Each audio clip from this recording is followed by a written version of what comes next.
ഐക്യജനാധിപത്യ മുന്നണി അഴീക്കോട് മണ്ഡലം തിരഞ്ഞെടുപ്പ് കൺവെൻഷൻ നടന്നു. Convention KPCC general secretary Sonia Giri ഉദ്ഘാടനം ചെയ്തു.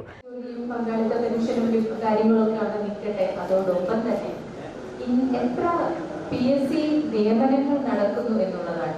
PSC റാങ്ക് ലിസ്റ്റിൽ വന്നിട്ട് ഒന്നാം റാങ്കുകാരിയായ കുട്ടിക്ക് പോലും ജോലി ലഭിക്കാത്ത ഒരു സാഹചര്യമാണ് നമ്മുടെ നാട്ടിൽ നിലനിൽക്കുന്നത്. ആർക്കെങ്കിലും ചിന്തിക്കാൻ പോലും പറ്റുമായിരുന്നോ? ഒന്ന് ആലോചിച്ചു നോക്കൂ. ഒരു PSC നിയമനത്തിന് വേണ്ടി എത്രമാത്രം സമരം ചെയ്തിട്ടുള്ളവരാണ് ഈ പറഞ്ഞ കമ്മ്യൂണിസ്റ്റുകാർ, അല്ലെ?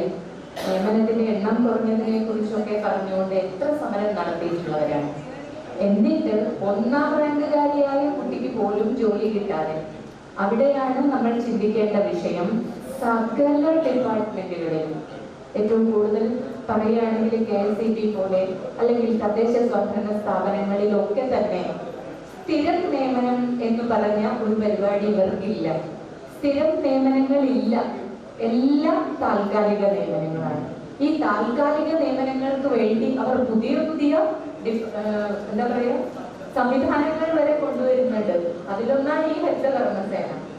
UDF മണ്ഡലം കമ്മിറ്റി ചെയർമാൻ KM സാദത്ത് അധ്യക്ഷത വഹിച്ചു. സ്ഥാനാർത്ഥി TM നാസർ, KPCC നിർവാഹക സമിതി അംഗം MK അബ്ദുൽ സലാം, DCC സെക്രട്ടറിമാരായ CS Raveendran, PK Shamsuddeen, KF Dominic, Eriyad block committee president PB Moidu തുടങ്ങി UDFന്റെ വിവിധ നേതാക്കൾ, ബ്ലോക്ക്, മണ്ഡലം, ബൂത്ത്, വാർഡ് ഭാരവാഹികൾ, പോഷക സംഘടനാ നേതാക്കൾ എന്നിവർ പങ്കെടുത്തു.